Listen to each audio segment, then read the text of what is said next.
Retour sur le plateau pour accueillir nos différents panélistes. Père Abraham Dongomikala, bonsoir et bienvenue. Bonsoir Nathan, c'est toujours une joie d'être ici, au milieu de ces sages, comme Jésus qui était au milieu des sages. On y apprend beaucoup, je découvre beaucoup de choses et je crois que les copanélistes sont vraiment à féliciter, à encourager parce qu'ils font un travail de recherche énorme qui édifie beaucoup de gens, qui amènent les uns et les autres à se poser des questions ou bien à trouver des réponses à un certain nombre de questions. C'est un grand travail que vous faites. Je vous félicite, je vous encourage, Nathan. Merci, mon père. On va accueillir Maître Brana. Maître Brana, bonsoir et bienvenue. Le thème combien important sur la manipulation mentale et bien entendu le conditionnement par l'image suit son cours. Merci bien Nathan, une fois encore de m'accueillir sur ce plateau. Merci. Comme je dis toujours, la lumière, voit la lumière en tous mes copanélistes, comme disait mon père. C'est vraiment un plaisir de partager sur ce plateau. Auparavant, je serais en train de me figer dans mon monde et de ne partager que ce que je connais. Et aujourd'hui, ensemble, nous éclairons le monde. Je profite comme ça pour dire aux aspirants à l'éveil spirituel de leur soi authentique du côté de Douala et Yaoundé. Une fois encore de rester scotché et je vais aller comme ça en anglais dire un coucou à ceux-là du côté des États-Unis. So to you guys that are aspiring to spiritual awaken your authentic self, may I say thank you for choosing the right road, to the light. May you stay well and so that we can has always share with you the wisdom that comes from you. So Nathan, c'est vraiment un plaisir de partager sur la manipulation. Cette semaine, j'ai reçu beaucoup de témoignages sur ce que le partage la semaine dernière a dû faire sur des aspirants et qui ont pu prendre des positions aujourd'hui, qui les a libérés sur la peur de la peur. Donc je dis vraiment merci. Déjà Vision 4 qui choisit de faire de sa chaîne un système complet, plus ou moins, pour la libération de l'homme. Et merci à toi Nathan. Merci Docteur Etundi. Les sages l'ont dit, la mystique ne saurait être ivresse, mais tout simplement progrès et cheminement vers les sentiers de la lumière. Bon après-midi, bonsoir et bienvenue au cœur des mystères, la tribune de la dissidence. Oui, bonsoir Nathan, bonsoir aux copanélistes, coéquipiers, évidemment. Donc, selon moi, on regarde dans la même direction, hein, même si nos points de vue ne sont pas forcément consensuels. Nous avons la même responsabilité, j'aime à le dire, envers ceux qui nous regardent, ceux qui nous font la confiance depuis des années, de nous regarder, de nous faire confiance, espérant que de nous pourrait émerger cette lumière dont nous parlons. Nous espérons donc pouvoir bénéficier de cette lumière pour pouvoir la redistribuer également, parce que chaque homme a besoin de lumière, peu importe comment il la désigne, mais nous avons tous besoin de lumière, à commencer par nous-mêmes. Ndiboka Soona, Ndingang, vous sortez d'un petit voyage du côté de Ngomdiap, votre natal, aujourd'hui présent pour ce rituel jeu des équilibres intellectuels. Bien, puisque vous l'avez souligné, je vais donc être obligé de présenter mes respects après les différents panélistes ici présents ainsi qu'à vos millions de téléspectateurs, à ceux de Ngomzap qui m'ont accueilli sous le couvert de ACM et m'ont donné tous les mérites que je ne possède pas grâce à ces vaillants hommes et femmes qui sont ici, qui permettent à la nation et au monde entier de partager la lumière, la connaissance, la sagacité. Et je viens ici souvent avec beaucoup de tremblements parce que j'imagine, à partir de mes voyages, les contacts que j'ai, l'importance que ceux qui nous écoutent accordent à cette émission. Et c'est pourquoi je viens souvent avec beaucoup de tremblements et de peur. Parce que je suis conscient qu'un mot déplacé de ma part peut facilement détruire quelqu'un qui nous fait confiance. Et je compte sur le divin pour permettre que la lumière puisse éclore pour chacun d'entre nous et que nous puissions parvenir à ce qui est ce pourquoi chacun de nous a donné sa vie pour cette émission. Merci à la télévision Vision 4, merci à vous-même ainsi qu'à tous les téléspectateurs. Merci particulier à tous les panélistes ici présents. Alors, Monsieur Tot, c'est un plaisir de vous avoir à nouveau ce soir. Bonsoir.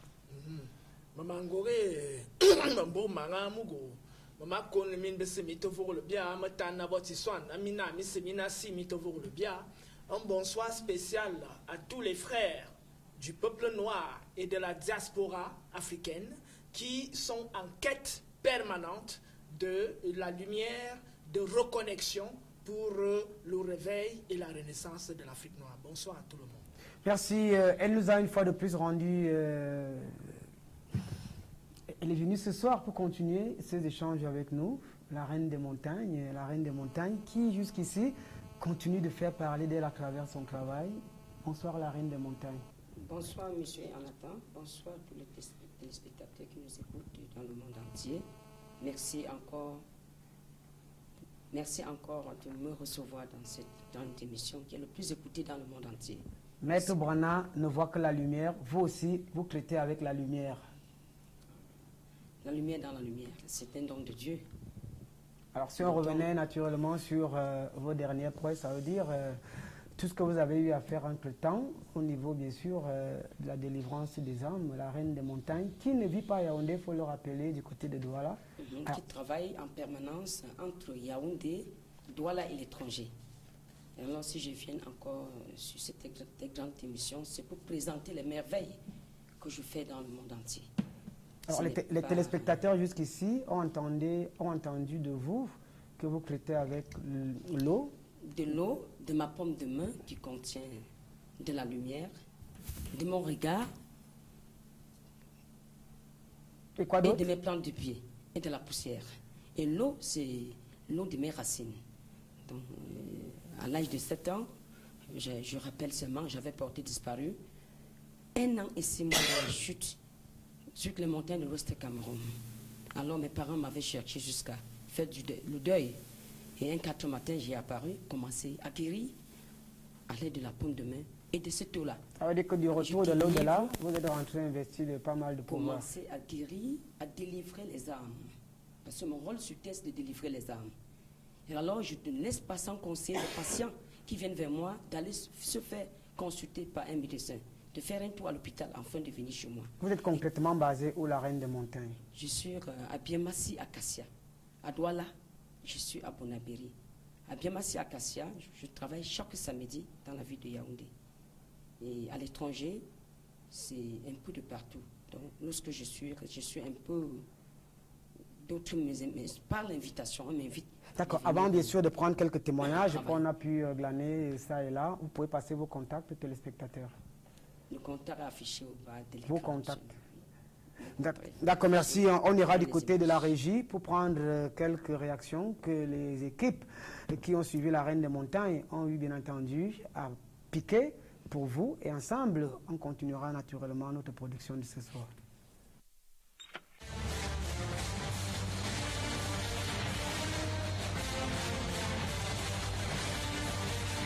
Je suis venu ici chez le roi des rois, la reine de la montagne. Avec sa lumière, m'a enlevé la maladie dans le corps. Elle touche le malade, Dieu est guéri. Merci. Bonjour à tous, moi c'est Michel, je viens de Kousséli. J'ai fait la rencontre et la connaissance de la reine des montagnes via Vision 4. Ça fait aujourd'hui 11 ans que je souffrais de mal des yeux et des problèmes de couche de nuit. Parce que le matin, quand je me levais, je ressentais comment est-ce qu'on m'avait couché toute la nuit et j'avais des douleurs atroces au niveau du bas-ventre. La reine de montagne m'a reçue. Elle m'a dit, ma fille, je ne sais pas quel problème tu as, mais tu es délivrée par la lumière des rois des rois. Quand je suis rentrée à la maison, elle m'a donné de l'eau à boire. L'eau qui sort de la source des montagnes. J'ai bu cette eau. Une fois que j'ai bu cette eau, j'ai ressenti un soulagement. Et depuis ce jour, je ne porte plus les lunettes. Mes yeux étaient rouges. J'avais des douleurs, ça démangeait. Aujourd'hui, je peux travailler toute la journée devant l'ordinateur. Je n'ai pas mal aux yeux, je n'ai pas les maux de tête. Et aujourd'hui, je dors sans ne plus faire de couche de nuit. Je voulais dire merci à la reine des montagnes. Merci au roi des rois. Merci, mon Dieu. Bonsoir à toute l'assistance. Je voudrais ici vous dire, je suis venu chez le roi des rois, la reine des montagnes, et je me suis déporté ici. La première fois, elle m'a donné, elles sont déjà avec de l'eau et sa paume de main. Et la deuxième fois, je suis venu avec mon épouse. On était en besoin, on cherchait la croissance, la naissance. l'enfant, c'est vrai que c'est un don de Dieu, mais nous n'avons pas pu l'avoir, ayant dépensé autant d'argent pour les hôpitaux et même chez les marabouts, il faut le dire. Mais alors, quand je suis revenu avec mon épouse, le même mois, c'est-à-dire le mois où je suis arrivé, la reine des montagnes, le roi des rois, elle a touché mon épouse avec son pied et sa paume de main. Bon, ça, c'est l'échographie qui montre les triplés. Qui montre les triplés ce matin. Donc, je voudrais ainsi remercier grandement le roi des rois, quel qu'en soit mon rang social. Moi, je me rabaisse devant elle parce que je ne lui vaux pas, je n'ai pas son niveau. Merci les enfants. Merci beaucoup. Merci beaucoup. Merci pour mes triplés que vous venez me montrer. Merci madame.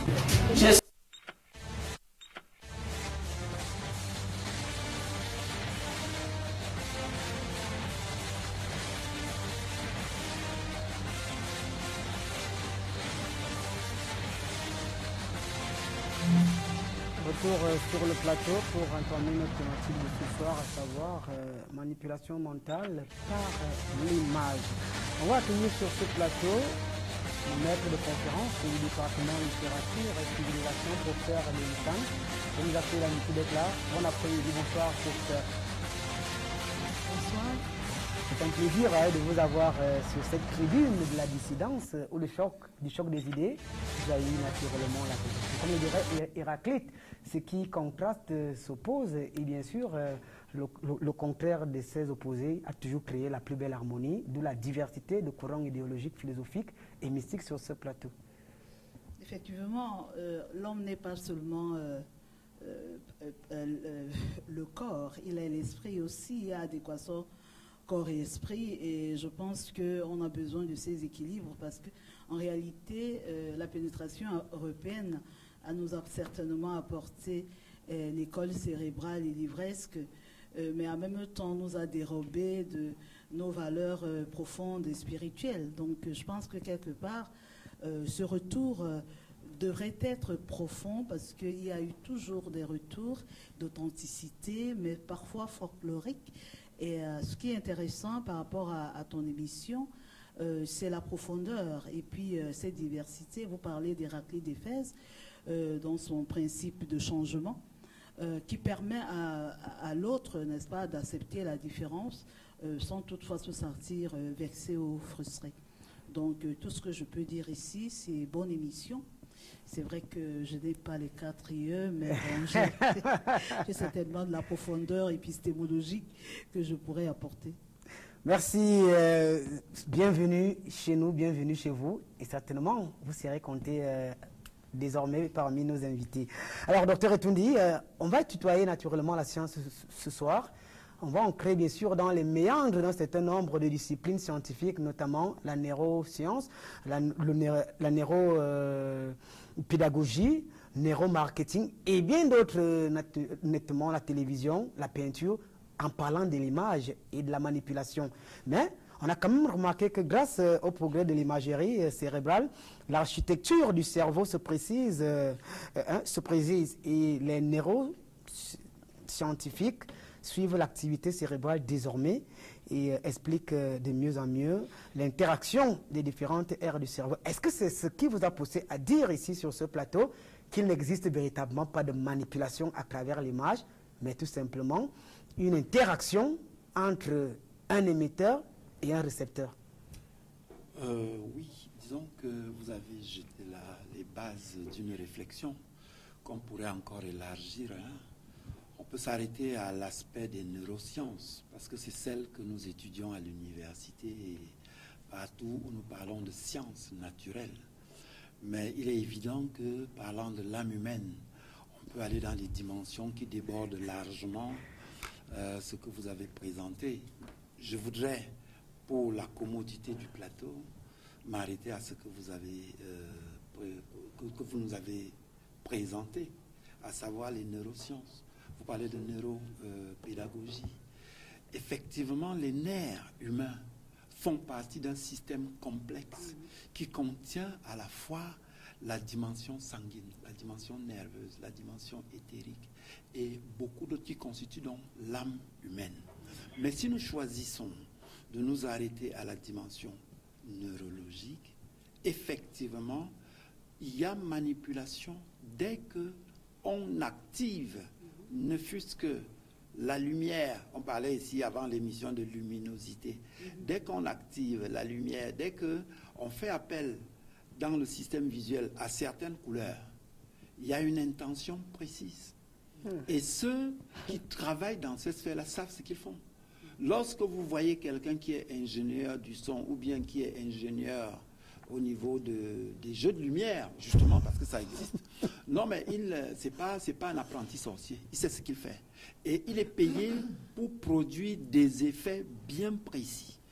Dans les domaines de la publicité, on sait de quoi il s'agit.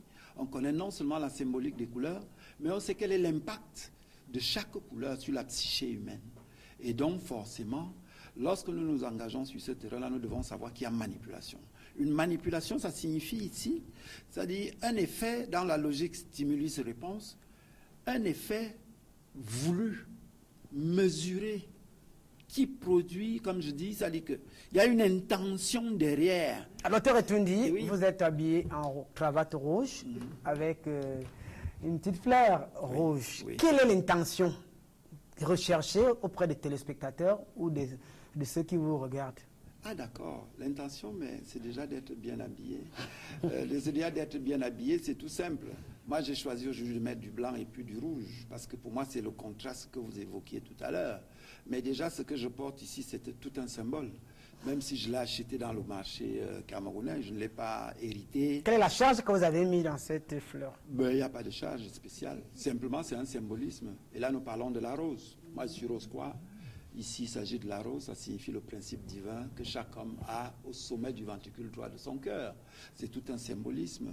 Et je crois que Jésus, même le Jésus du Père Ndongo Minkala, montre bien un point au niveau du cœur. Il avait un doigt effilé et il montre le cœur. Et on voit un symbole au niveau du cœur, on voit cette rose. C'est ça qui est important. Donc, le christianisme, justement, accorde la part belle au symbolisme de la rose. Vous verrez des roses partout. La Vierge Marie, elle marche sur quoi? Sur des roses. Elle serait résolutrice? Non, je dis c'est le symbolisme de la rose. Parce que la rose est... Quel est donc le rapport que vous faites entre la Vierge Marie et qui marche sur les roses et qui marche sur les roses et votre rose croix? Et j'ai la rose, et je vous parle du symbole de la rose qui est prégnant, qui est très présent dans l'Église catholique, parce que l'Église catholique a hérité des enseignements gnostiques. D'accord, le professeur de Lisanne voudrait nous ajouter quelque chose. Vous prenez le micro. Alors, parlant de cette rose et parlant bien sûr de la rose croix et de la Vierge Marie sur les roses, est-ce qu'on peut dégager ici le symbolisme profond, esprit de manipulation, récupération, où le Rosicrucien reconnaît déjà que Marie a quand même des accointances avec la rose-croix? Non, là c'est assez complexe. Aussi, il y a d'abord, il y a plusieurs sens. Il y a une polysémie à ce niveau-là, mais en même temps, il faut comprendre que dans cette multitude des signes, il y a quand même un fil structurateur. Parce que lorsqu'on regarde la Vierge qui a vers des roses, il y a la symbolique de l'amour. Et il y a le fait que chaque...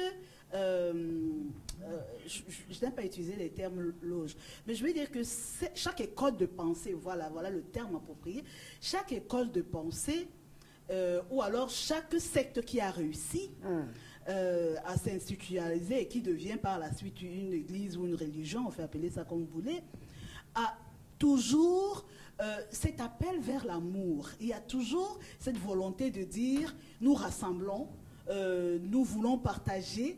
Donc ce discours reste là comme la plateforme.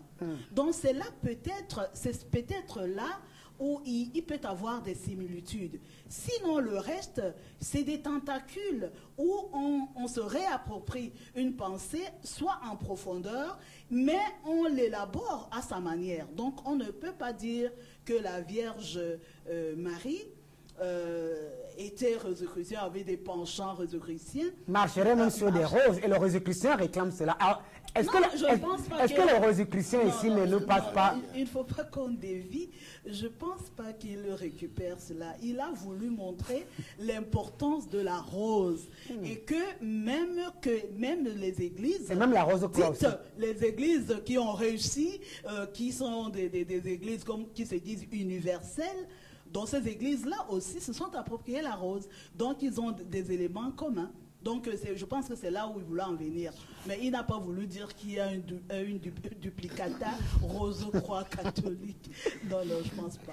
Merci. Alors, toi, ici, nous sommes dans la tribune de la dissidence, où la vérité n'a point de camp.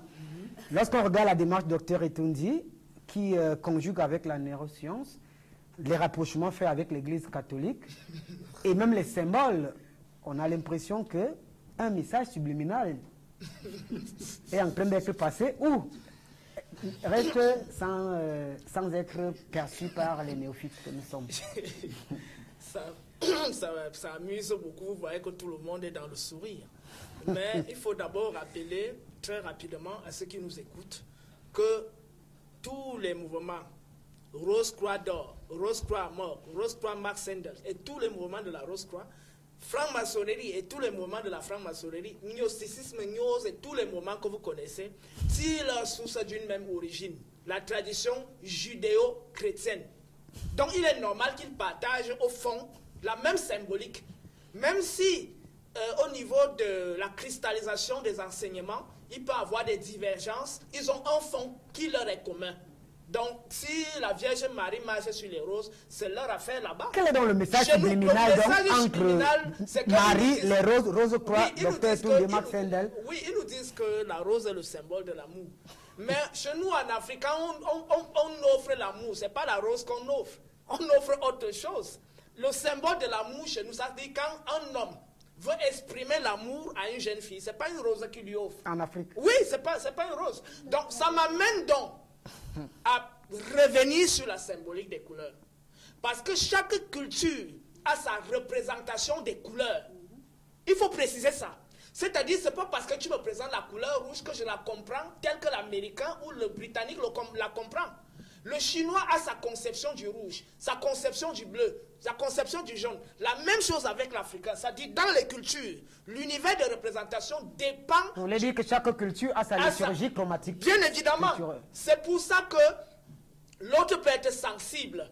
Lorsqu'il est dans une culture spécifique, il peut être sensible à telle couleur. C'est-à-dire que cette couleur a une valeur transcendantale intrinsèque dans leur culture. Mais lorsque cette même couleur arrive dans une autre culture, elle ne représente pas grand-chose. Elle ne représente rien. Par exemple, le symbole de la rose, je reviens sur ça. Le symbole de la rose chez nous, ce n'est pas le symbole de l'amour. Comme cela est de chez les autres. C'est-à-dire quand on veut montrer, on vraiment... Alors, toi, ici, la question est de savoir donc, comment détecter donc un message subliminal, puisque la rose-croix nous présente la rose. Comme le catholicisme nous présente la rose et les cœurs. Oui. Alors, justement, si vous avez suivi mon discours au départ, une image subliminale. L'image subliminale chez eux, c'est que la rose est le symbole de l'amour. La rose est le symbole du cœur. Est-ce que c'est donc mauvais? Non, je ne suis pas au niveau du jugement, mais je suis en train de dire que l'approche est spécifique à l'univers des représentations spécifiques. Il faut qu'on se comprenne très bien. C'est-à-dire que quand le judéo-chrétien pense cette affaire-là dans sa vision, il pense cette affaire dans son univers de représentation. Quand ça sort de cet univers de représentation, ça prend une autre coloration et une autre compréhension. C'est pour ça que j'insiste donc en disant que... Est-ce que ça peut donc être ici un appât? On dit la rose, symbole de l'amour. D'amour. Voilà. Et vous comprenez donc. C'est donc là où je veux savoir. Est-ce qu'il y a donc un message subliminal? Le message subliminal, donc, c'est quoi? C'est que ce n'est pas seulement l'image. Parce que si on laisse l'image telle qu'elle est, l'image, chacun va la percevoir à sa manière, suivant son univers de représentation, suivant sa culture.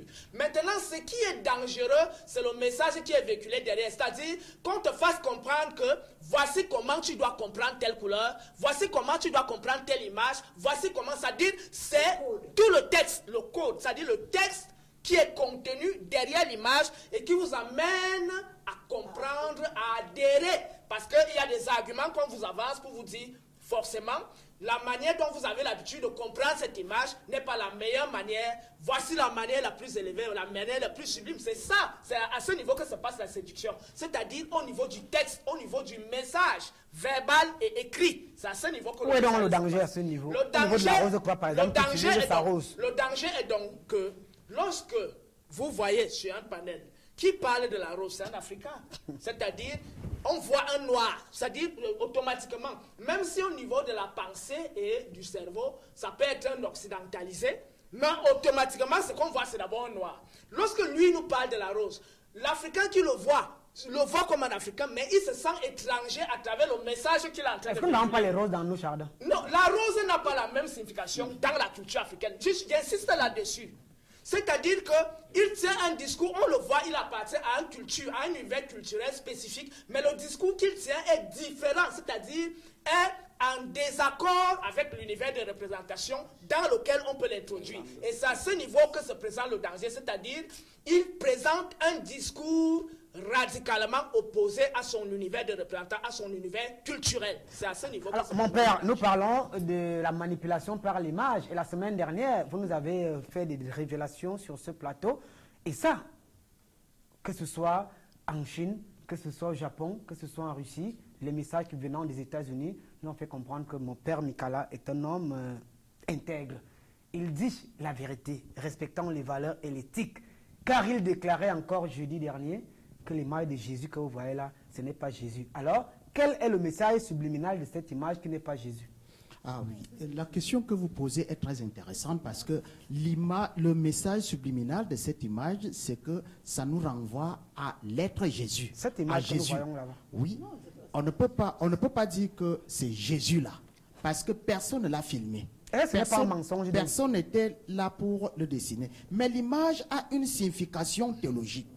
Lorsque nous la regardons avec foi, ça nous renvoie à une autre réalité. Ça nous renvoie à Jésus comme sauveur de l'humanité. Comment la regarder avec foi, puisque moi je regarde? Comment moi je vais donc regarder avec foi, puisque moi je vois un blanc avec le cœur qui brille, la tête qui est auréolée. Bon, comment la regarder avec foi, mon père? Alors, lorsque vous êtes face à une réalité, je prends le cas par exemple de la photo de l'un des membres de votre famille qui vient de décéder. Vous mettez la grande sœur Patricia. Votre grande sœur Patricia. Vous mettez sa photo dans votre salon. Lorsque vous regardez cette photo-là, ce n'est pas la photo qui est Patricia. Mais derrière cette image, il y a un message que vous captez. Le message vous dit quoi? Le message vous renvoie à tout ce que vous avez vécu avec Patricia, à tout ce que Patricia a été pour vous. Donc, il s'agit de cela. Lorsque nous regardons l'image de Jésus, pour quelqu'un qui n'a pas de foi, il peut voir que c'est une image comme ça, quelconque qui est en train de se balader. Mais pour quelqu'un qui croit en Dieu, il pense directement à Jésus-Christ. Donc, l'image a un message subliminal très important et spirituel. Merci. Pour ceux qui nous regardent au-delà de nos frontières, le code indicatif qui s'affiche au bas du petit écran vous permet de rentrer en contact avec nous, des panélistes de choix pour vous apporter la lumière. Ndiboka Sowona, ce n'est pas Jésus-Christ en image, manipulation mentale. Mon père a été apprécié par pas mal de personnes au vu bien sûr de son approche analytique. Et jusqu'ici, il vient de nous dire, avec une démonstration, que ce n'est pas l'image qui est le souci, mais plutôt la réalité cachée derrière l'image. Mais vous voyez, je ne devais pas paraître pourfendeur de l'Église catholique ainsi que du Père Nicolas. Le Père Nicolas ne peut pas dire que ce n'est pas l'image de Jésus, parce que personne n'était là pour le dessiner, et prétendre que derrière cette même image, on peut voir ce que Jésus a fait pour nous. Mais si ce n'est pas Jésus, comment est-ce qu'il aurait pu faire quelque chose pour nous? Je voudrais signaler rapidement que notre cerveau est constitué de compartiments avec des milliers, si ce n'est pas des millions de liaisons. Et que parmi tous ces compartiments, il y a un petit compartiment que nous avons longuement cité ici, à savoir l'hippocampe, et qui gère nos émotions, nos pensées, ainsi que notre volonté. Ceci dit, parce qu'ici nous parlons de messages subliminal, soup c'est en dessous, l'hymen c'est la limite. Or, si nous parlons d'un message qui est en dessous de la limite du conscient, cela veut dire simplement, de manière terre à terre, que ce n'est pas quelque chose qu'on perçoit du premier coup. Ceci dit, lorsque on nous présente, lorsque mon grand frère, le docteur Etundi... Bon, cette image, par exemple, quel peut donc être le danger, puisque moi je vois une belle image. Elle est assez dangereuse. À quel niveau? Elle est suffisamment dangereuse. Vous voyez, ce mec est d'une beauté qu'on ne peut pas décrire. Vous voyez, c'est assez grave. Cela commence par vous dire que vous n'êtes pas beau. Cette image est le travail de Léonard da Vinci. Ce monsieur n'a jamais existé. C'est une image fantaisiste. Parce que ce monsieur n'a jamais existé. Et vous voyez la beauté de cette image. Vous ne trouverez jamais un homme sur terre avec une telle beauté. On a également Michel-Ange qui a également œuvré pour la mise sur. Mais celle-ci, c'est Léonard da Vinci. Celle-là, c'est Léonard da Vinci. C'est lui qui est le fondateur de ce Jésus aux yeux bleus. Alors, vous voyez un mec comme ça, ça vous fait rêver. Ça vous fait vous sous-estimer. Vous voyez? Et donc, le simple fait de regarder cette image vous rend petit. Et vous amène à un Jésus blanc. Moi, je continue à dire, mais qu'est-ce qu'on vous montre qu'un Jésus, le Fils de Dieu, le Fils unique de Dieu. Alors, est-ce que ce n'est pas cette beauté, ces valeurs que dont le Père parlait, qu'on peut transporter en des personnes... Mais monsieur Nathan, nous sommes là devant des beautés physiques. On nous montre un corps physique. La beauté dont n'importe quel cercle religieux devrait se revendiquer est la beauté de l'âme. Ce n'est pas de ce corps sans défaut. Il ne s'agit pas de ça. Revenons à l'essentiel. Vous avez titillé le docteur Etundi tout à l'heure avec sa rose. C'est un autre message subliminal. Ah bon? Ah oui, absolument. Qu'est-ce que la rose? Vous savez, les Blancs utilisent la rose, permettez-moi de dire les Blancs parce que c'est eux. Ils utilisent la rose parce qu'ils utilisent les fleurs. Parce qu'en réalité, il n'y a pas de végétation chez eux. Pourquoi voulez-vous qu'en Afrique, quand je dis à une femme que je l'aime, je pars cueillir des fleurs? Elle-même peut cueillir les fleurs partout, il y en a à foison. Nous avons 2 femmes sur ce plateau. Aucune femme ici sur ce plateau n'acceptera comme signe d'amour un bouquet de fleurs. Parce qu'il y en a à foison. Elle peut elle-même en cueillir. La tradition négro-africaine voudrait que quand on aime une femme, on va la doter. On ne va pas, on mange pas les fleurs, monsieur. Ceci dit, notre système nerveux central. Voilà. Le professeur de l'histoire dit qu'elle adore les fleurs. C'est son avis, je sais pas. Son avis n'a rien de particulier. Hein? Je n'ai pas besoin de m'appuyer sur son avis. Je parle Maître là. Branagh aussi nous donnera Maître Branagh n'est pas un modèle. Je parle là de la civilisation négro-africaine. Monsieur, vous n'avez pas la parole. Arrêtez un peu ça, laissez-moi parler. Ce n'est pas un modèle, la civilisation négro-africaine. Aujourd'hui, on parle de l'identité mondiale. Avec la mondialisation, vous ne pouvez pas nous dire que telle civilisation est la meilleure. Si c'est ça la religion, c'est pas la peine. Nous ne sommes pas l'église ici. Aucune civilisation disent amen, amen. Aucune civilisation n'est meilleure. Monsieur, nous ne sommes pas à l'église. Vous avez eu votre temps de parole. Merci. Vous me laissez parler et vous me posez le micro. Merci. On a quand même 2 dames sur le plateau. L'élégance voudrait forcément. Les dames peuvent aimer les fleurs. C'est parce qu'elles sont occidentalisées. Un point, un trait. En Afrique, et elles sont des négresses. En Afrique, quand on aime une femme, on va la doter. Un point, un trait. Leurs propres parents ne peuvent pas accepter ce qu'elles disent là. Ceci dit, revenons sur le système nerveux central. Parce que nous parlons ici de ce qui est appelé le message subliminal. Vous voyez cette image, il y a des images cachées à l'intérieur de cette image. Lorsqu'on voit Ndjibokas là, est-ce qu'il y a un message que vous voulez nous présenter? Ndjibokas. Ce n'est pas chaque image qui cache un message subliminal. Mais à l'intérieur d'une image, on peut cacher une image subliminale. C'est de ça qu'il est question. Nous ne sommes pas en train de dire que chaque image est une image subliminale. Mais je dis que l'image de ce Jésus imaginaire qu'on vient de représenter ici. Regardez ce mec. D'abord, vous voyez que son cœur est transparent à travers ses habits. Il est tout blanc. Et il n'est même pas rose. Aucun cœur n'est au centre. C'est pour faire de ce monsieur le centre de votre vie. Et quand vous n'avez pas suffisamment votre hippocampe assez aguerri, vous allez avaler cela avec comme du petit lait. Regardez, ce monsieur a des longs cheveux, mais on m'insulte tous les jours d'avoir des longs cheveux. Vous expliquez ça comment? Vous ne pouvez pas expliquer ça. Ceci dit, lorsque, que ce soit dans la peinture, que ce soit dans la littérature, que ce soit dans la cinématographie, nous avons des multiples preuves. Je prends un exemple pour ne pas le citer. Monsieur George Bush Jr., lors de sa campagne électorale, a inséré un mot à côté de l'image de son concurrent. Le mot voulait dire rat. Et une image subliminale est une image qui passe à 1/100e de seconde. Ça veut dire que votre conscience ne peut pas le capter. Votre conscient ne captera jamais cette image. C'est votre subconscient qui va avaler cela. Et le subconscient fonctionne comme un ordinateur. Le subconscient ne réfléchit pas.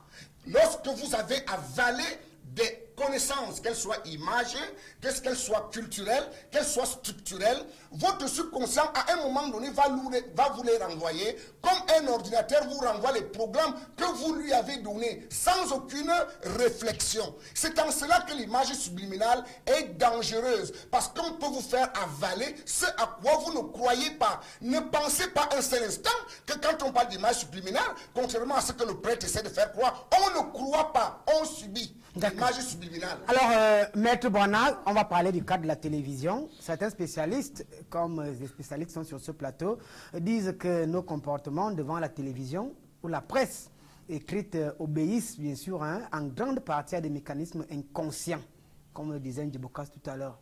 Comment est-ce possible? Voilà, merci bien Nathan. Je vais pouvoir supporter ma thèse ici, comme toujours, en tant que mystique, par les lois. De par la loi hermétique, ou encore la loi spirituelle, ou la loi universelle du mentalisme, c'est de ça qu'il est question ici, qui dit que tout commence dans l'esprit, et encore qui veut dire que tout commence dans le mental.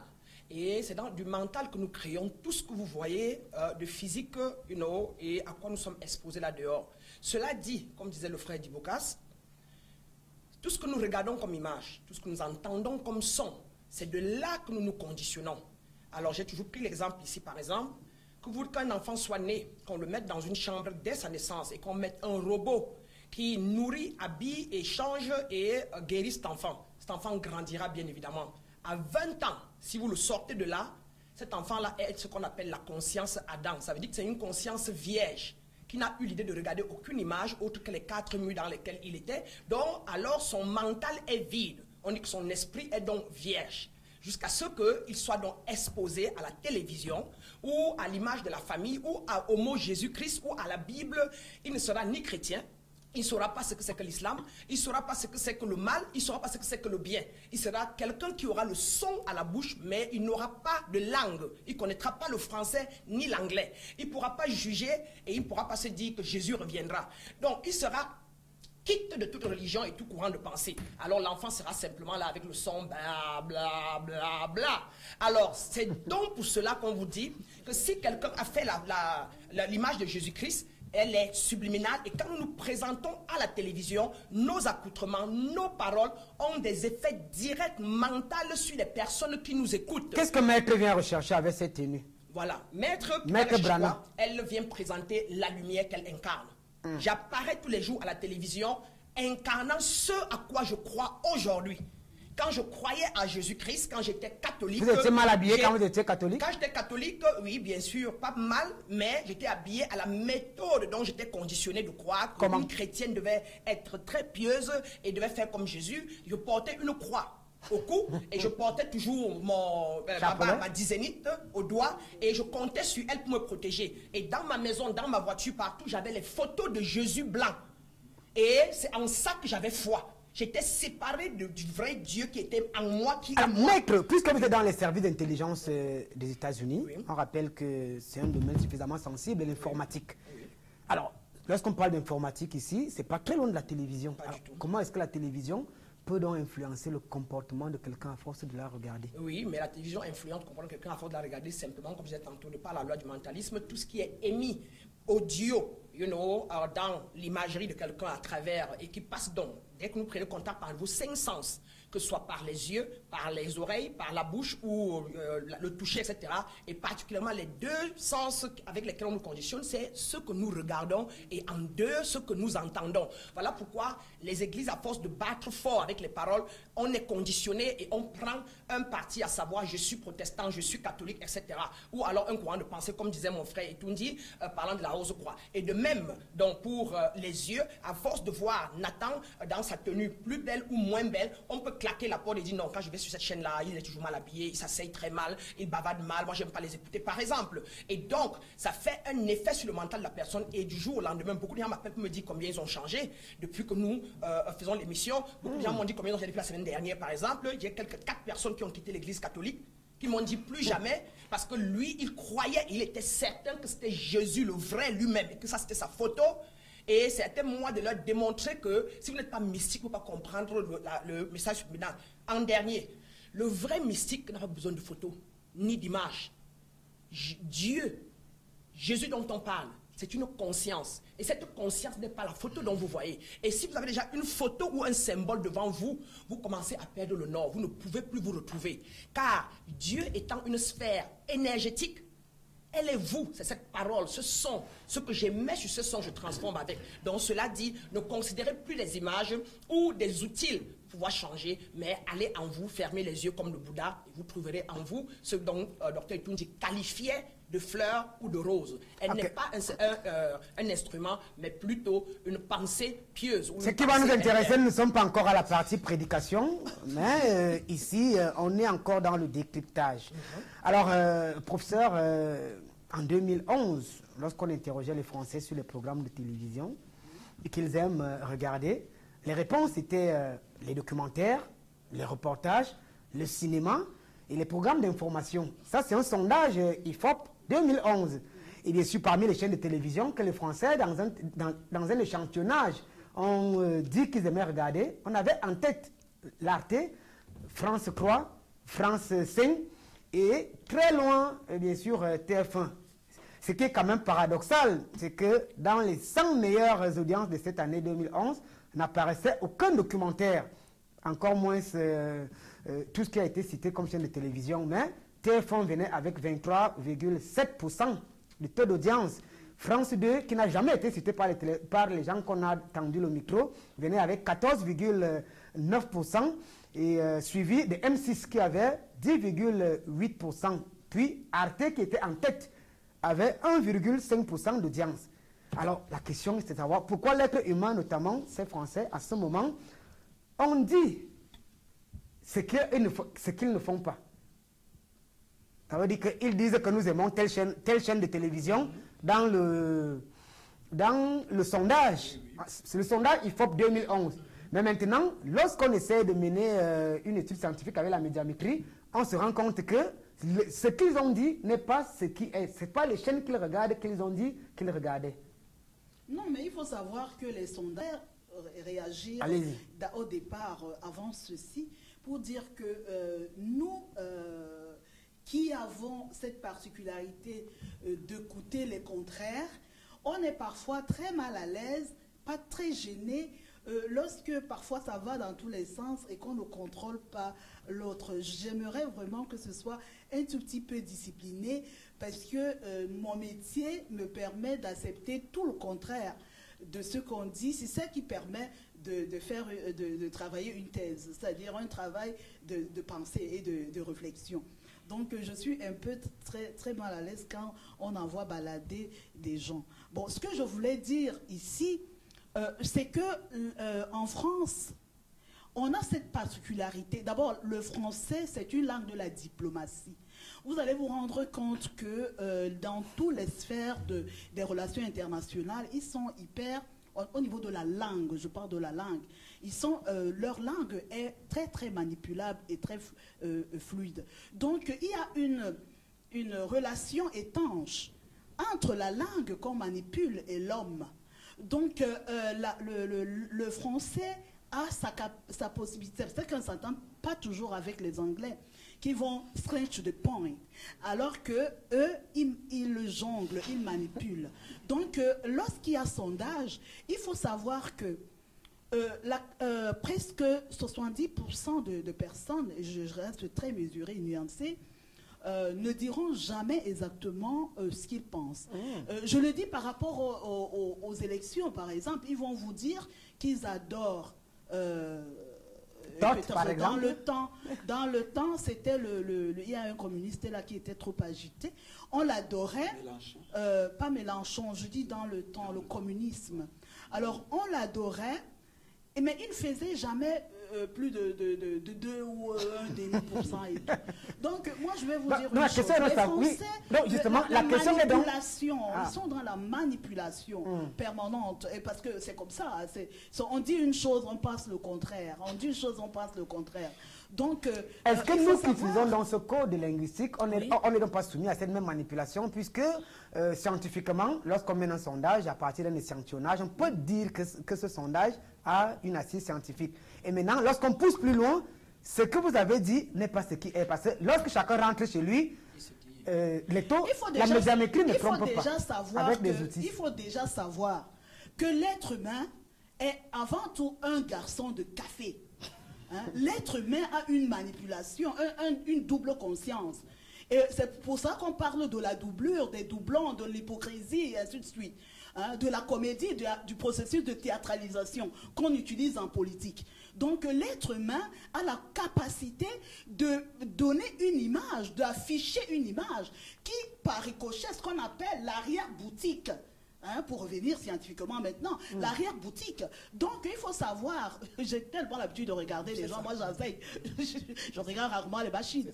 Donc, c'est pour vous dire clairement qu'on est le garçon de Sartre et on ne peut pas conditionner les individus. Donc, c'est pour ça que je disais, par rapport à tout, lorsque les Occidentaux sont arrivés... L'être humain n'est pas conditionnable. On ne peut pas le conditionner à 100%. Parce que lorsque les Occidentaux sont venus ici, ils ont imposé la monogamie. Ça, c'est un exemple. Ils ont imposé la monogamie.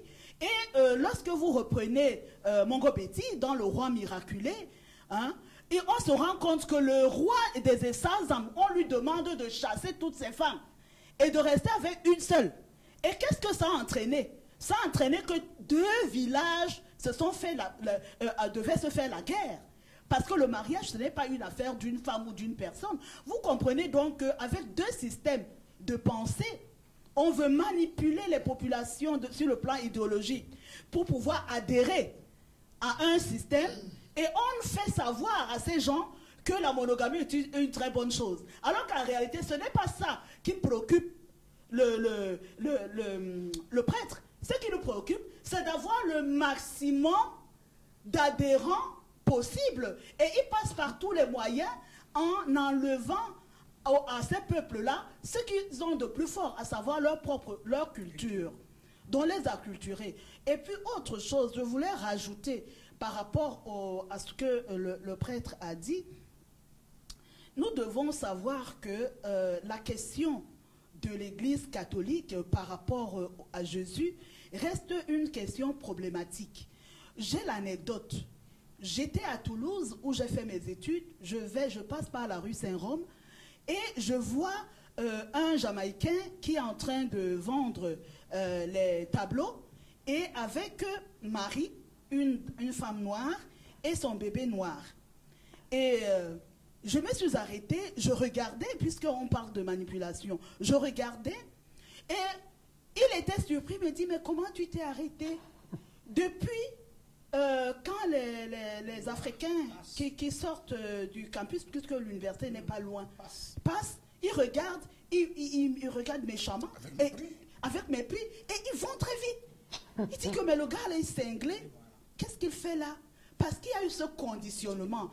Et chaque noir, je l'ai dit lors de mon colloque la semaine dernière, chaque noir, c'est pas moi qui parle, c'est Jess Baldwin, a subi un léger gauchissement de l'esprit.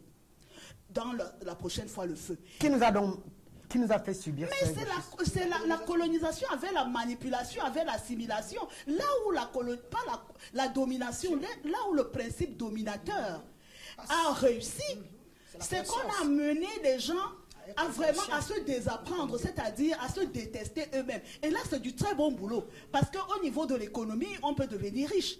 Mais est-ce que vous pouvez véritablement vous se sentir supérieur aux Blancs? Ce que l'image de Jésus donc c'est ça le problème. C'est-à-dire que est-ce que le noir peut véritablement faire ce que Césaire dit, le lavage de cerveau à l'envers? Alors, c'est même la problématique, professeur.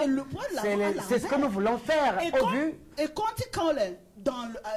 dans Harlem Renaissance, we need a black Christ. Puisque le white Christ, il n'a pas encore fini d'arranger les problèmes des Blancs. Comment il faudra faire pour terminer d'abord les problèmes des Blancs pour en arriver aux problèmes des Noirs? Donc, tout ceci, ça veut tout simplement dire que l'image là était...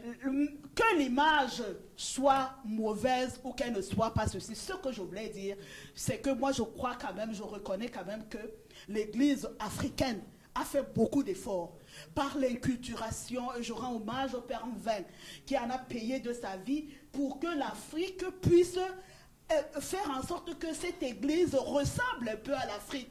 Parce que lorsque nous allons dans dans tous ces... On reconnaît quand même que les valeurs, quand on regarde les morceaux, les chansons du Père de Bois-Lotin, on voit quand même ces 100 chansons de gospel qu'il a pu ramener à l'Afrique. Et moi, je reconnais les efforts aussi des Noirs américains sur l'église noire. Donc, avec la théologie de la libération. Donc, on ne peut pas balayer d'un revers de main les efforts que les Noirs ont faits pour arriver à africaniser ce christianisme-là. Merci beaucoup, professeur. On continue. Ici, le professeur étant habitué à gérer les thèses, elle ne repousse personne. Elle cherche à créer une synthèse pour l'équilibre. C'est nous les femmes. En tout cas, Maître Branham. Il faut aussi comprendre que la lecture que chacun fait dépend du socle sur lequel la personne est assise, c'est-à-dire de son positionnement.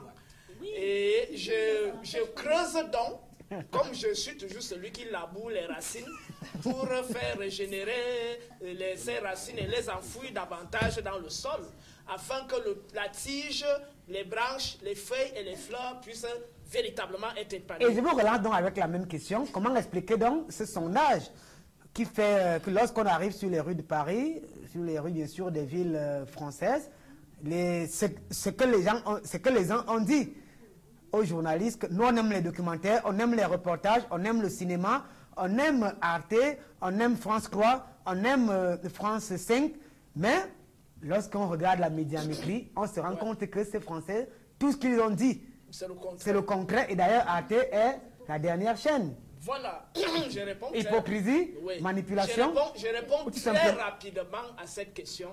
Et avant de creuser sur l'image et le message subliminal davantage.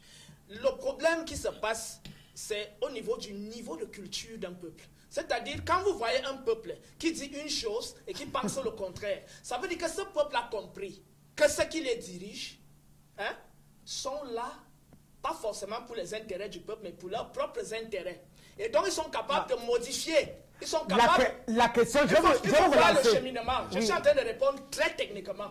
Il faut voir très, très bien le cheminement. C'est-à-dire que comme le politique, généralement, aujourd'hui, ne sert pas forcément les intérêts du peuple, il est capable de manipuler les messages en fonction du niveau de conscience du peuple. Et comme les peuples éduqués, parce que l'éducation de masse, parfois échappe aujourd'hui aux politiques, c'est pour ça qu'ils se retrouvent surpris face au comportement de certains individus. Donc, le peuple a compris que comme les politiques en majorité aujourd'hui ne servent pas les intérêts du peuple, il ne faut plus jouer le jeu des sondages, en leur faisant croire que ce qu'ils ont l'habitude de balancer, c'est ça à quoi tout le monde adhère. Donc, on leur fait croire, comme ils veulent l'entendre, que nous adhérons à ça, mais au fond, on se rend compte que les gens pensent tout le contraire. On voit aujourd'hui l'impact que les réseaux sociaux ont contre les médias mainstream. C'est-à-dire que les gens ont compris que les meilleurs lieux d'éducation, ce sont des partages de messages et l'éducation collective, contrairement à ce que les médias mainstream balancent. C'est-à-dire qu'on a programmé un type de message qu'on veut imposer, une vision qu'on veut imposer au peuple, et aujourd'hui le peuple a compris qu'à chaque fois il est dupé. Donc, je termine donc en disant que l'image, quand on présente une Marie noire, un Jésus noir. Est-ce que cela suffit? Angèle Benvin, il a fait un travail, l'inculturation, oui. Mais le plus dangereux, c'est quoi? C'est la doctrine. Est-ce que la doctrine est compatible à la vision du monde de ce peuple-là? Le problème, ce n'est pas de changer l'image. Le problème, c'est de voir si l'enseignement qu'on donne à ce peuple est en adéquation avec son univers de représentation et sa vision du monde. Alors, Djiboka Sohona, on aimerait revenir sur ce résultat, puisque jusqu'ici, on a des difficultés à comprendre pourquoi des gens de manière consciente disent une chose consciemment, sans semblant de manipulation, mais au niveau de leurs réactionnaires, on a l'impression qu'ils sont robotisés, on a l'impression qu'ils sont gérés par d'autres entités. C'est-à-dire que ce qu'ils disent physiquement n'est pas ce qu'ils font. Ils disent, j'aime telle chaîne de télévision, c'est en France, hein, sondage IFOP 2011. Hein, mais lorsqu'on regarde maintenant par la médiamétrie, on se rend compte que le taux d'audience même des chaînes qui n'ont pas été citées est plus fort. Qu'est-ce qui peut justifier cela? Très bien. Vous allez d'abord vous réjouir avec moi que le professeur a expliqué exactement le contraire de ce qu'elle affirmait. Elle affirmait qu'on ne peut pas être conditionné, mais tout son raisonnement a démontré que nous sommes conditionnés depuis l'ère utérine. Le sein de notre mère nous conditionne. Dès l'accouchement, on est conditionné par ce que nous mangeons, par le vêtement que nous portons, par le discours que nous entendons, par la langue que nous écoutons, et ainsi de suite. Vous allez me permettre, pour répondre à votre question, de vous rappeler une réalité qui paraîtrait être une anecdote. Je suis une série appelée, une série américaine pour ne pas les citer, appelée Braquage. C'est une série composée de 27 épisodes. J'aime bien. Pendant les 27 épisodes, on tue des milliers de personnes. Vous savez ce qu'on a volé?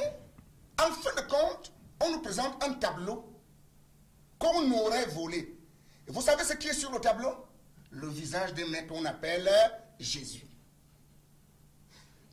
Quand cette série, vous l'avez suivie de fond en comble. Est-ce que vous répondez à ma question? Permettez-moi d'arriver. Allez-y. Que vous le vouliez ou non, vous venez de comprendre que ce mec est la chose la plus importante. Parce qu'on peut tuer le monde entier rien que pour récupérer son dessein. Vous demandez donc qu'est-ce qui est arrivé à ce peuple qui a dit une chose et dont on a démontré le contraire. Vous devez considérer un élément très important. C'est l'élément espace-temps. Entre le temps que ce peuple a dit la chose et le temps où la chose contraire a été démontrée, qu'est-ce qui s'est passé? Et c'est ici le rôle du politique, c'est ici le rôle du manipulateur. Parce qu'effectivement, les politiques utilisent les sondages pour comprendre le point de vue de la société. Ici,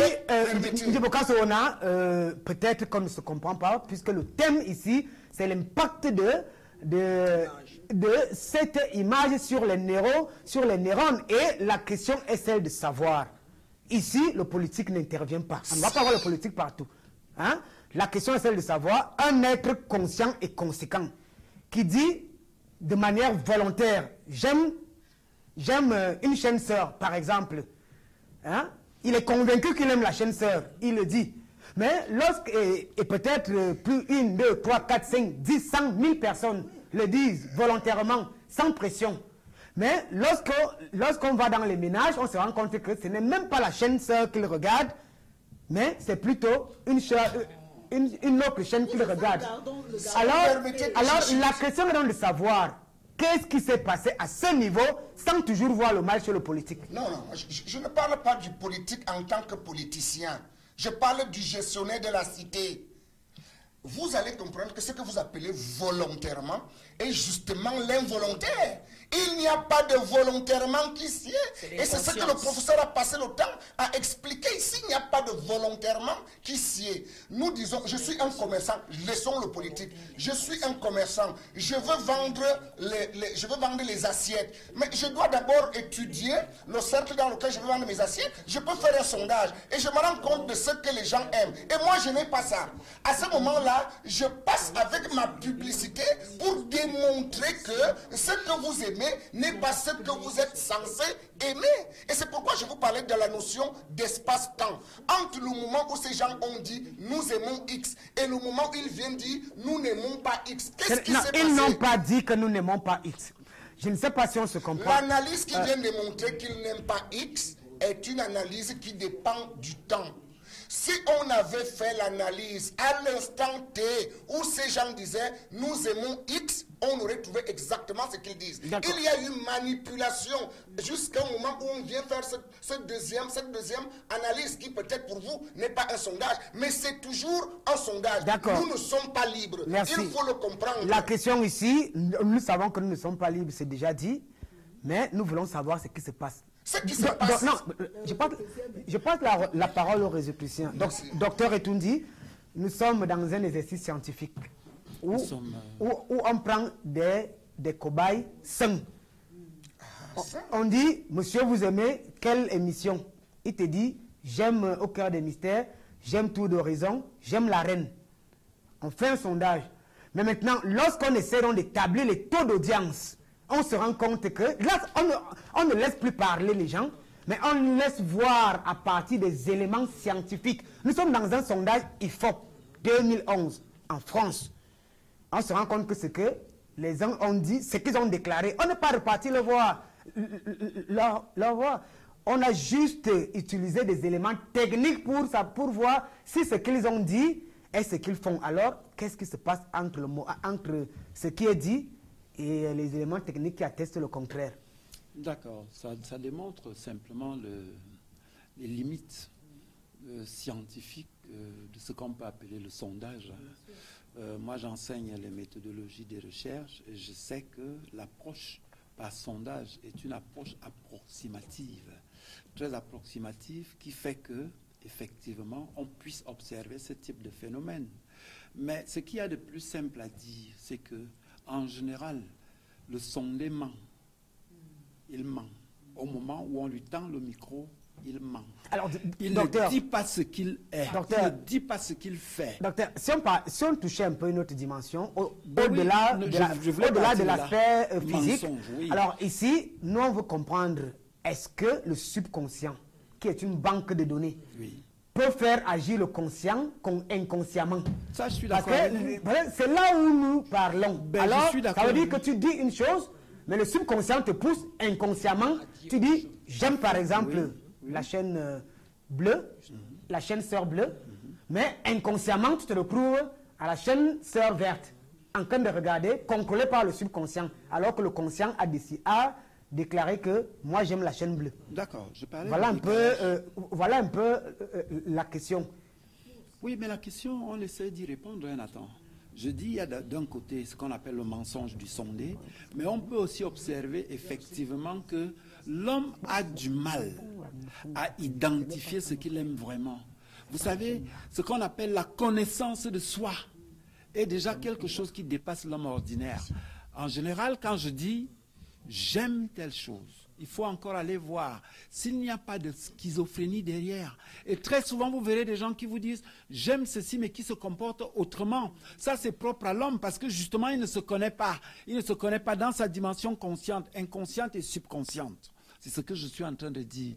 L'homme est un être écartelé entre ce qu'il croit être et ce qu'il est vraiment.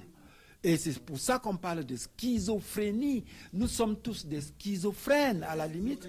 Nous sommes presque tous des schizophrènes. Lorsque vous observez que, effectivement, avec le sondage que vous avez fait, vous dites que j'aime ceci, mais dans la réalité, vous ne le faites pas. Ce n'est pas seulement eux. Je dis, nous tous, nous vivons ce drame. Nous vivons un drame humain, somme toute, et que révèle justement l'étude dont tu parles. Oui, oui. D'accord. Brana, merci. C'est pour ça qu'il dit que c'est Maître Brana d'abord. Peut-être solidarité des femmes sur ce plateau. Non, c'est comme ça. Alors, Maître Brana, sans prétention, et le moi étant haïssable, je me défends spécialiste en teinte chromatique, et on nous a appris le SICA, qui est le système d'interprétation des couleurs, où on peut lire votre personnalité à partir des couleurs que vous arborez.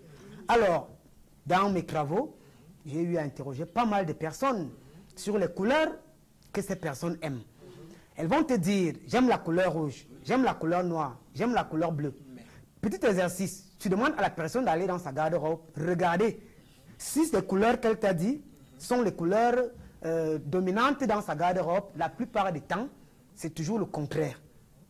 Alors, qu'est-ce qui se passe? Exactement. Ce qui se passe en général, c'est que déjà, comme je disais tantôt, les 3 corps subtils de l'homme, à savoir le corps conscient, le corps subconscient et l'hyperconscience, qui est en fait la partie de nous qui est inchangeable, l'hyperconscient, dont nous tous voulons revenir à cela afin que nous soyons libres. Par contre, la partie consciente de nous est la partie qui est notre mental, que nous utilisons pour pouvoir juger, décider et apprécier. Et nous décidons sur la base de quoi? De ce qui régit, ce qui est dans notre subconscient, savoir notre paradigme. Et le paradigme étant l'ensemble de nos croyances. L'ensemble de nos croyances étant tout ce que nous avons ingurgité, soit par l'éducation, soit par la culture, soit par l'environnement ou par quoi que ce soit. Alors, c'est tout cela qui fait nos ensembles de croyances. Maintenant, les ensembles de croyances étant faits, et ce paradigme l'a porté dans le subconscient, au moment où nous devons, à chaque fois que nous devons poser un acte, poser un choix, c'est dès que la conscience décide, elle décide sur la base du fait que le subconscient lui émet exactement ce qu'elle va choisir. Alors, si on a grandi, si par exemple, naturellement, l'homme, peut-être son niveau de vibration ou encore son niveau de taux vibratoire est peut-être à plus 700. Alors, cela lui confère d'aimer les couleurs, par exemple, vertes. Ça, c'est naturel en elle. Alors, quand vous lui posez la question, quelle couleur vous aimez vraiment, elle vous dit rouge, noir. Ça, c'est naturel. Ça, c'est l'inconscient, le subconscient prend le temps de réagir et de contrôler la personne à ce moment. Maintenant, qu'est-ce qui se passe après quand il faut faire le choix sur le marché? Dès qu'elle est devant les couleurs, maintenant, et le rouge, le vert, maintenant, on dit le paradigme prend le dessus. Ça veut dire que le subconscient s'éveille et lui rappelle. Tu sais que hier, à la maison, là, tu as vu la couleur rouge 3 fois à la télé, non? Tu as regardé Maître Barnett habillé en blanc, non? Prends le blanc comme elle. Prends le blanc comme elle. Donc, on dit que le subconscient vous suggère, de par la loi du rythme ou la loi du cycle, vous suggère ce que vous avez vu pendant longtemps, ce que vous avez regardé à travers vos yeux ou écouté de vos oreilles pendant longtemps. Le subconscient vous ressuggère donc ce que vous avez entendu pendant longtemps, qui va prendre le dessus sur la vérité universelle que vous avez en vous. Et c'est en ça donc que même votre, ce que vous avez dit de la France là, les gens qui disent cela, en réalité, il y a eu beaucoup de publicité sur Arte, beaucoup de publicité sur, je sais pas, France 20, France 21. C'est là aller s'asseoir dans leur subconscient. C'est ça qui est marché. Maintenant, quand ils vous répondent, c'est vrai, ils auraient bien voulu regarder les chaînes là, qui vous ont dit à l'instant là. Mais quand ils rentrent à la maison de par la loi du rythme, ils se rappellent, il y a l'émission Da Vinci qui passe sur Arte, il va là-bas. Il est tiré par la loi du rythme. Il y a le cousin qui dit allons voir Paris Saint-Germain. Ça passe à TF1. Ils vont là-bas. On dit donc que le subconscient vous guide. Votre paradigme vous guide sur votre conscience, sur ce qui est vrai en vous. Et alors, ça commence à être encore plus intéressant. D'ailleurs, les messages nous viennent de partout, Russie, Pologne et Bucarest. On prendra une minute pour liquider ces messages. Alors, mon père, on commence à être dans le vif du sujet. Je crois que Maître Brana a, pour une fois, je serais un peu d'accord avec elle. Pour une fois. Pour une fois.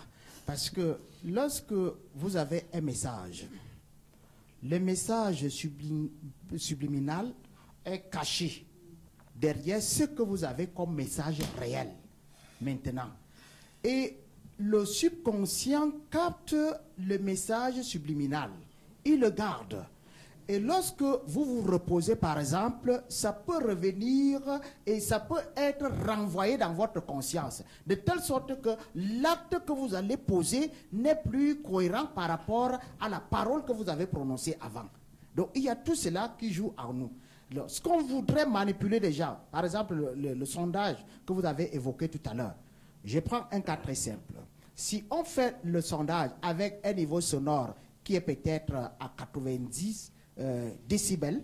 Alors, c'est le niveau où le système nerveux connaît des dangers. Il peut être détruit. Alors, on a la possibilité de faire passer un message subliminal à ce niveau-là.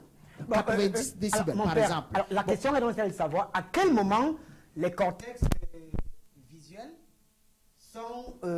qui sont pratiquement la première barrière laissent passer l'image subliminale en passant bien sûr par d'autres cortex, notamment les cortex cognitifs, les cortex auditifs, pour se loger dans le subconscient et contrôler peut-être inconsciemment le conscient. À quel moment, comment est-ce que cela se passe? Oui, ça ne peut pas être une réalité automatique. Je dis ceci, vous avez un message, une information, mais derrière cette information, votre subconscient va capter un message subliminal. Et vous gardez ces messages-là en vous. De telle sorte que votre conscience vous pousse à vouloir réécouter la même information. Mais c'est un travail également qui se fait au niveau du subconscient parce que le subconscient voudrait vous amener à découvrir quelque chose, à voudrait passer quelque chose dans votre conscience. On a souvent écouté des musiques telles que le rock. Et on a l'impression, bon, sans forcer, on se met à mimer ces musiques comme si on était poussé par un esprit. Qu'est-ce qui se passe à ce moment? Alors, c'est que il y a quelque chose que le subconscient a intégré, a capté. Et maintenant, tant que vous n'avez pas encore exploité cela dans votre métabolisme cellulaire, c'est-à-dire que le subconscient a passé ça au conscient, vous avez toujours tendance à vouloir réécouter la même musique jusqu'au moment où le subconscient va se débarrasser du message subliminal et le passer au conscient. Alors, subconscient comme une banque de données qui va passer, je ne sais pas, de manière subliminale aussi, parce que là, on a l'impression que le conscient n'est pas conscient de ce qu'il est en train de faire. Inconscient de rien, mais contrôlé par cette banque de données. Est-ce que de manière... est-ce qu'à dessein, quelqu'un peut mettre donc un contenu à dessein pour influencer X, Y? Très bien. Là, nous sommes dans le conflit conscience-subconscience.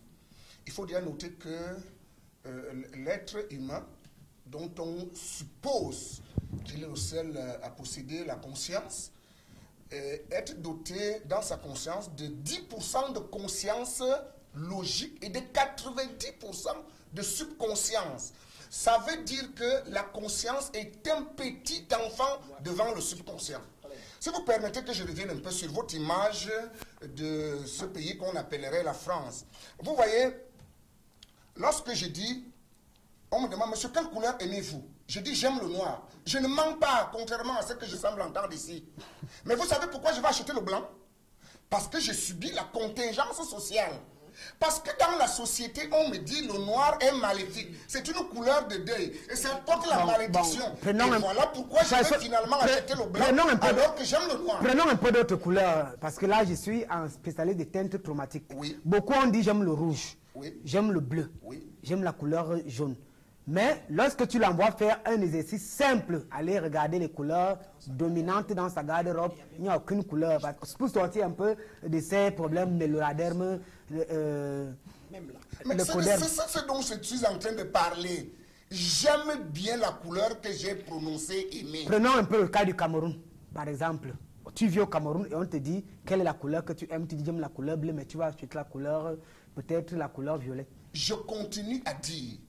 Je dis j'aime le bleu. Mais pourquoi je vais acheter le violet? C'est parce que j'ai subi l'influence de mon milieu social.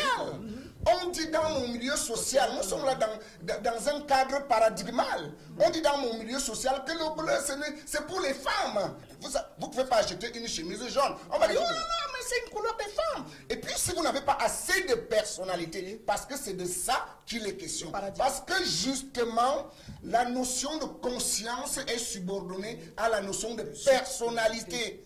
Parce que le subconscient, dans tous les cas, va vous ramener les leçons de la société. Voici ce qu'on dit, voici ce qu'il faut aimer, voici ce qu'il faut faire, voici comment il faut le faire. Et si vous n'avez pas, vous êtes conditionné. Et si vous n'avez pas suffisamment de personnalité, vous ferez ce que vous n'avez pas envie de faire parce que vous avez peur, malheureusement, de ce qu'on appelle qu'en dira-t-on. Ndiboka, je vous relance avant de passer la parole au professeur de Lissane.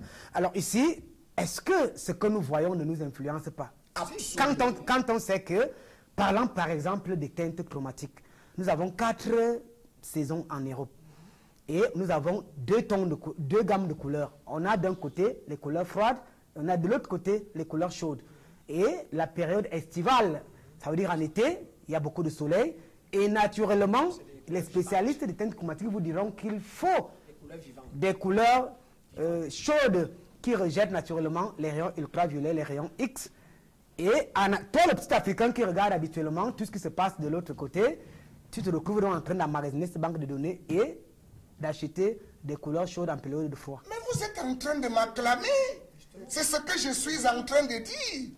En réalité, nous n'avons pas le même climat que l'Occident. Nous n'avons pas le même climat. Parce que pour parler simple, parce que quand le téléspectateur du fond de Vormbi entend spectre traumatique, lui ne comprend plus ce qu'on dit, sans aucune injure pour sa part. Nous savons que quand il fait chaud, il ne faut pas porter la couleur noire. C'est ce qu'on nous a dit. Et qu'il fallait porter la couleur blanche, parce qu'elle renvoie la chaleur. Vous voyez, ça fait donc que le mec qui part acheter la couleur blanche, ce n'est pas par amour pour la couleur blanche, c'est parce qu'on le lui a inculqué. Fin de cérémonie, merci. Il est conditionné. Docteur, professeur, autant pour moi, il nous reste quelques minutes. Alors, nous tirons naturellement à la fin. Vous avez... alors, ici, on est dans la même logique du conditionnement et du subconscient qui contrôlerait inconsciemment le conscient. Effectivement. Mais il faut pas oublier l'adaptation de l'être du milieu. Il faut pas oublier les éducations que nous on fait avaler dès l'enfance. Et tout cela forge la personnalité et impacte donc sur la capacité de manipuler ou de ne pas manipuler, de mentir ou de ne pas mentir, d'être soi-même ou de ne pas être soi-même. Voyez-vous, il faut que nous revenions, je ne sais pas pourquoi tu prends toujours les exemples. Tu sais, moi j'ai passé 20 ans en Europe. J'ai horreur que lorsqu'on se retrouve là comme ça, vous prenez vos exemples de machin, des paris, des choses. Le monde est devenu un village planétaire. Oui, mais quand tu veux, c'est tout. Quand tu veux. Le Cameroun n'a pas cette identité mondiale. Oui, quand tu veux. Il faut savoir que la couleur noire, oui, chez l'homme noir, dans nos mythologies, c'est la couleur de la puissance. Puissance, nous le savons. Mais la Kaaba, pourquoi les gens quittent des milliers de kilomètres pour aller en Arabie Saoudite, aller embrasser une pierre noire? C'est la couleur de la puissance. Donc, je pense qu'on a réinversé tout simplement pour dire que le diable est noir. Je vais dire que le diable de celui qui a perdu, qui a gagné, le diable de celui qui a gagné est devenu le Dieu. Et le Dieu de celui qui a perdu est devenu le diable. Les rois vont appuyer les esclaves sur les chevaux. C'est de ça qu'il s'agit. Aujourd'hui, le diable, on a mis le noir, on a battu nos ancêtres dans les écoles parce qu'ils disaient pourquoi on dessine Dieu en blanc et ça a conditionné aujourd'hui l'homme noir. Pour lui, tout ce qui est beau est blanc. Et est-ce qu'il n'y a pas de rapport entre la couleur du tissu et puis l'homme blanc qui n'a pas de mélanine? C'est de ça qu'il s'agit. Le fait de ne pas avoir de mélanine ne donne pas un atout. Ça n'a rien à voir avec le blanc. C'est de ça qu'il s'agit. Moi, je ne vois pas pourquoi on va toujours créer ces paradigmes blanc, noir. La couleur noire ici en Afrique, il n'y a rien qui prouve qu'elle va repousser. Non, on est dans un autre contexte. Là-bas, c'est le froid 24 sur 24. Donc, je ne sais pas en quoi, en mettant cette couleur qu'il a pris là, il a plus chaud. Et ça attire la chaleur. Donc, ça attire la chaleur chez le blanc par rapport au noir. Mais le noir, par rapport à lui-même et son environnement, je ne vois pas en quoi ça va attirer la chaleur d'un peuple qui a la chaleur de janvier jusqu'en décembre. Janvier. Merci. On va liquider quelques réactions qui nous viennent de par le monde. Bonsoir King Nathan et à tout le plateau. Très belle émission d'Ibocas. Dans la série, il y a l'image de ce bonhomme Jésus sur le plateau. Quelle est la matière avec laquelle ce tableau est fait? Il faut connaître là pour comprendre tout le scénario de cette série. Serge depuis Barcelone. Bonsoir King Nathan. Je suis Monsieur Mboro Bedjel. Surprise, je vous suis depuis le Gabon. Toutefois, je suis un jeune étudiant et je voulais vous féliciter pour le travail que vous faites et celui que vous édifiez à partir de cette émission. Cependant, j'aimerais entrer en contact avec l'un de vos panélistes. Le professeur, voilà, je ne sais pas si le professeur donne son numéro n'importe comment, c'est quand même une autorité. C'est une autorité. Voilà, bonsoir Monsieur Nathan Amougou et à la grande famille au cœur des mystères. Permettez-moi de demander où sont passés mes amis. À mon humble avis, il n'existe pas de pensée sans image. Tout dépend de la qualité de celle-ci. Bonne émission, Désiré Bilongo depuis Varsovie, du côté de la Pologne. On va continuer de liquider quelques réactions. Bonsoir Nathan. Le thème en soi est politique. Manipulation de l'image à quelle fin? Envie d'atteindre un objectif dans un milieu où vit l'homme réceptacle de ses inputs. Donc, pour faire simple, le fait que notre conscience ne contrôle pas toujours nos faits et gestes ne nous rend pas irresponsables des actes qu'on pose. Enfin, l'homme est surtout un être culturel. Nous n'inventons rien. Élisée et Samba Onana, qui réagit. On va liquider un point comme ça là pour faire plaisir nettement à tout le monde. Voilà. Bonsoir, monsieur Amougou. Le prêtre Nicolas sait pertinemment que ces images de Jésus avec le bleu, très bel homme avec des longs cheveux, a pour effet de conformer les ouailles à l'obéissance et au complexe d'infériorité et à la soumission. Et cette Bible dit pourtant que tu ne feras aucune représentation d'image ou statue provenant du ciel. Exode 20, verset 4. Richard depuis Bucarest.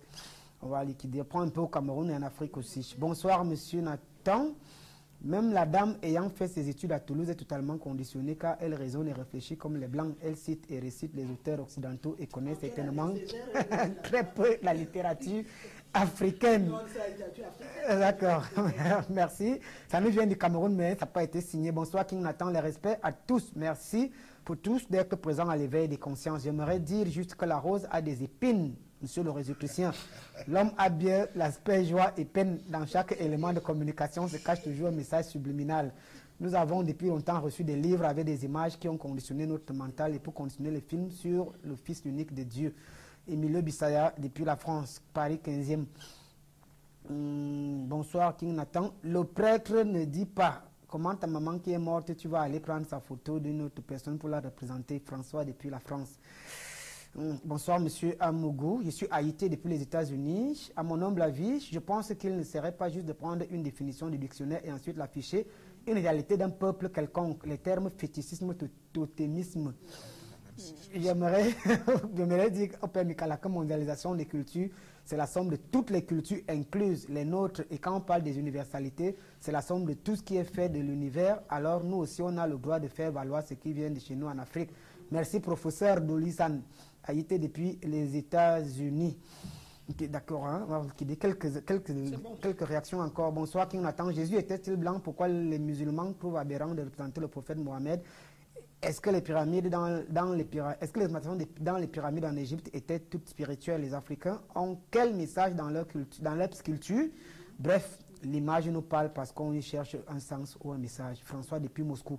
Alors, on va revenir sur le plateau avec peut-être quelques réactions encore. Alors, docteur Etundi, il nous reste quelques temps. Alors, comment expliquer que 60% des émissions contiendraient, d'après des études, 60% des émissions et des productions contiendraient des actes de violence et un téléspectateur moyen voit 2600 crimes, soit 13 000 actes de violence par an. On ne va pas expliquer, mais c'est la réalité. Hein. Alors, est-ce que tout ce qu'il voit là aura une incidence directe sur lui? Honnêtement, quand on voit le comportement des contemporains, on voit bien que les images que nous regardons nous nourrissent la conscience. Personnellement, je n'arrive plus à regarder un film du début à la fin, parce que j'ai l'impression que quand on va tourner un film, le premier ingrédient, c'est le fusil qu'on pose. Après, il y a des courses de voitures. Quel que soit le titre du film qu'on me propose, je sais déjà qu'il y aura des coups de feu, des enquêteurs. Après, il y aura des courses de voitures. Si vous voulez, ma conscience ne supporte plus ça. Donc, je suis convaincu qu'une conscience qui se veut consciente, qui se veut saine, aura du mal à supporter ce bombardement. Et ce bombardement qui est conscient. C'est pour ça que je parlais ici à propos des images, qu'il y a toute une industrie de la manipulation. Aucune image n'est gratuite. Le film qu'on vous montre n'est pas le vrai message. Il est question d'un autre message que vous ne pouvez pas décrypter tout de suite. Et la manipulation peut prendre beaucoup de dimensions. C'est pour ça que quand Maître Brana parlait des 5 sens, c'est tous les sens qui sont pris en compte. Lorsque vous respirez une certaine odeur, elle vous conditionne. C'est-à-dire que même au niveau de l'atmosphère a une incidence terrible sur le comportement de l'homme. Donc ça signifie qu'on a mis le paquet, on met le paquet, dans une salle de cinéma, il y a toute une... tous les 5 sens sont pris en otage. Il faudrait qu'on le sache, de sorte que, effectivement, on comprenne que même la télévision que vous avez chez vous, la télévision a une odeur. Au-delà de l'image, au-delà du son, il se dégage de la télévision une odeur, si vous êtes attentif. Et, autre élément, même au niveau de vous, si vous êtes sensitif, devant un écran de télé, vous sentirez au niveau de votre peau ce que la télévision dit, combien elle agit sur vous. tout ça est théâtralisé. Un poste téléviseur? Un poste téléviseur. Il est mental. D'accord. Il est mental et il a un impact physique. D'ailleurs, Nathan, vous savez que la technologie moderne fait que si vous ne regardez pas un écran de télé pendant un certain temps, l'écran s'éteint. Ça, vous le savez. Ça, vous le savez. Comment l'écran sait que je ne suis pas là?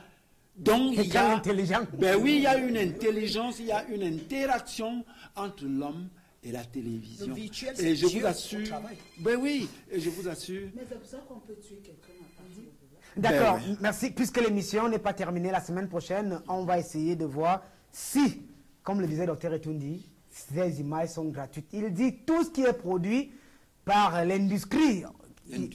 Lui, il a parlé du syndicat virtuel du mal.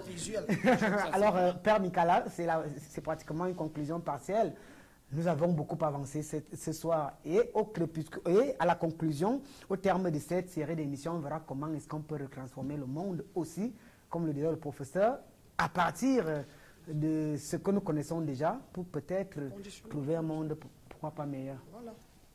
Oui, je voulais tout simplement dire que l'image est très importante. Maître Brana a dit ici que le spirituel n'a pas besoin d'image. Je ne vois pas le spirituel sans image, à tous les niveaux. Le spirituel a besoin de l'image. Et je crois que l'image est très significative pour notre progrès, pour notre épanouissement. En ce qui concerne les messages maintenant qui sont transmis par des images, il faut savoir que derrière chaque image, il peut y avoir un message subliminal volontaire, ou bien un message subliminal naturel, ou bien un message subliminal involontaire. Merci, professeur, votre première participation à ces échanges. Merci de nous avoir alimentés sur le plan intellectuel aussi. C'est ça? Oui, c'est très intéressant. Ce serait encore pour nous autres plus intéressant si on mettait ce phénomène de théâtralisation plus en lumière, parce qu'en réalité, nous sommes manipulés, le monde est manipulé. Voilà. Merci. La semaine prochaine, nous allons continuer naturellement avec la même thématique. On a beaucoup avancé et au bénéfice et au plaisir des téléspectateurs. Bon, je dis tout simplement bonne soirée, bonne nuit à tous les téléspectateurs et ça fait un plaisir de partager le plateau avec ma maman et mon ami, le professeur Dolissan. On se connaît très bien. Elle m'a fait enseigner dans son département l'an passé les cours de culture et religion. Cours de culture et religion, ce n'est pas terminé. Nous sommes également dans un centre de culture et d'enseignement de tout au cœur des mystères d'Ibocas. Oui, ben, c'est bien parce que l'émission ne prend pas fin aujourd'hui. Nous allons finalement comprendre que discréditation, valorisation, incitation, consommation font partie du domaine du conditionnement dont nous parlons. Alors, Maître Brana, à tout seigneur, tout honneur, la femme mère de l'humanité, on a eu deux charmantes dames puissantes qui nous ont permis d'avancer considérablement. Justement, on attend. Bon, c'est pas la fin, c'est pas un adieu, c'est pas un au revoir, c'est un au revoir, c'est pas un adieu. Donc, la semaine prochaine, on se reconnecte et tout comme pour dire que votre subconscient est en fait le modèle par lequel, vous ingurgitez tout. Déjà, c'est pas la conscience, je vous en prie, mais c'est elle qui est votre carte mémoire et c'est d'elle qu'il s'agit. Donc, faites l'effort de protéger vos cinq sens et ne regardez que ce que vous voulez produit demain. N'écoutez que ce que vous voulez expérimenter demain. Et n'essayez de sentir que ce que vous voulez expérimenter demain. Merci. Puisque le subconscient, comme l'ont dit les uns et les autres, étant cette banque de données, où les données sont bien sûr déposées inconsciemment, les spécialistes sur ce plateau nous diront comment dézombifier l'humanité aujourd'hui dans les abysses à travers naturellement des produits proposés par l'industrie virtuelle du mal. Mesdames et messieurs, la semaine prochaine, au cœur des mystères continuera son aventure. Loin d'être un combat, c'est un débat. Vous nous avez suivis dans les 4 coins cardinaux. Moto depuis la Suisse, Estelle Agol, qui nous ont envoyé pas mal de réactions de par le monde, et à tous les Camerounais, Africains, Sénégal, Togo, Mali, Côte d'Ivoire qui ont envoyé les messages. On fera l'effort de satisfaire tous les pays. À jeudi prochain pour la suite. La rediffusion est prévue samedi lorsqu'il est 22h30. Bonne suite de programme sur votre chaîne télévisée.